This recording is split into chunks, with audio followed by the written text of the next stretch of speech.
makadi kwese kwese kwamuri chirongwa Behind Bars apo tinokuunzirai hurukuro dzatinoita nevasungwa vari kumajere. Tiri kuChikurubi Maximum Prison iri muguta reHarare kwataka kuzonzwa kuti dzimbori mhosva dzeiko dzakaparwa nevasungwa vari munomo. Iko zvino ndina Obey Masamvu. Wakadi yako Obey? Hayi ndinofara makadi zvenyu. Ndiright hangu zviri sei? Tiringodaro Anditika zvijeri zvinombogoneka here. Alright, kumushande kupi? Ndinobva pakadoma apa. Imhosva yei yakakuunza kuno kujera? Mhosva yakandipinza munomu ndeyemedha. Medha? Medha. Alright. Ungati rondedzerawo zvizere kuti chii chakamboitika kusvika wazouya kujere.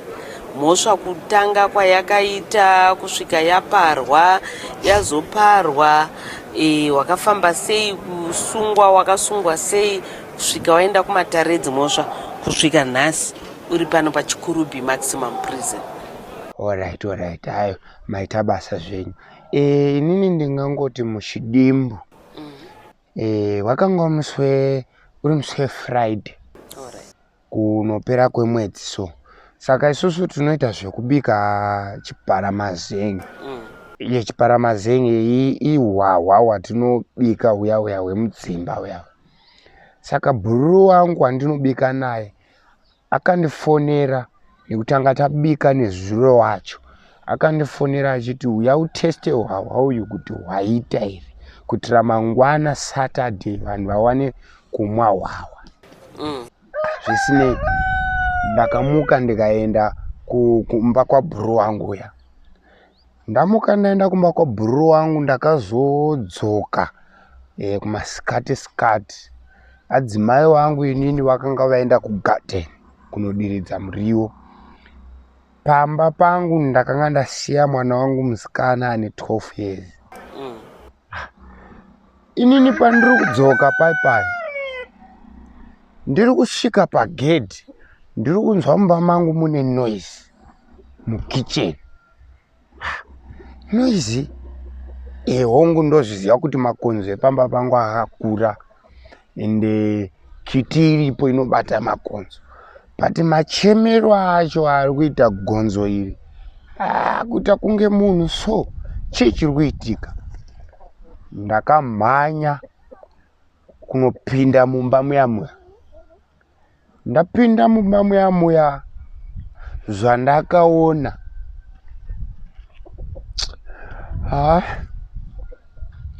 ndikazvifunga zvinondibata mumwoyo mangu, zvinondirwadza. Alright. Ndakaona mwana wangu inini achiseksiwe ngebhinya. Kuseksiwe ngebhinya mwana ane 12 years. Tarise munhu wacho ane zvakakura kudai. Baba. Pachisvika panapa baba. Ndapinda mumba muya. Chii chakaitika? Ndakanosvika ndichiona kuti izvi ndo zviri kuitika.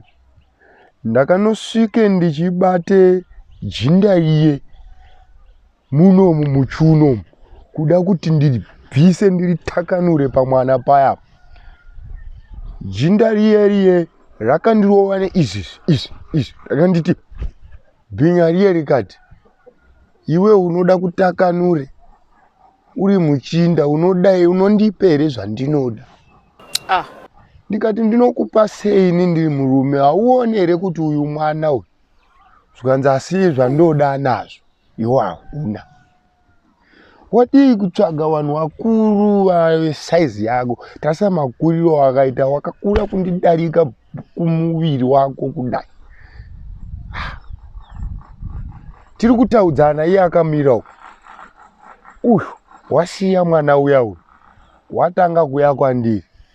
Akati right, kana iwewo wandirambidza kuita zvandanga ndichida kuita pamwana, ndiri kuya kwauri. Ndafunga kuti manje makuriro akaita murume uyu auye kwandiri zvangu inini ndinopona here, ndinorarama here inini mukoma kana ndimiwo ndopona here? ndakatanga kudzokera kumashure ndichikambaira so achiuya zvishoma nezvishoma achisekerera akati ndiri kuda kutoseksa iwewe sezvandanga ndichiita mwana uyu.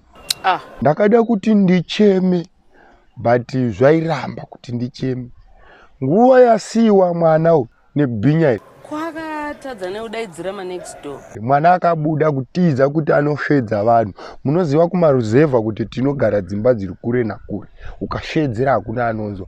Mwana akamanya kuti anosvedza vanhu kuti uyai kumba uku baba wangu wouraiwe ngebhinya.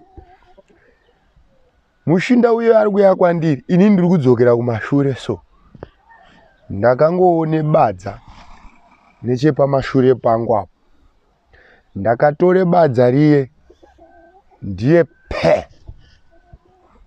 panapa. Mushinda uye wakambodzedzereka kumashure. Ndakachonjomara so. Ndikamuti zvekare.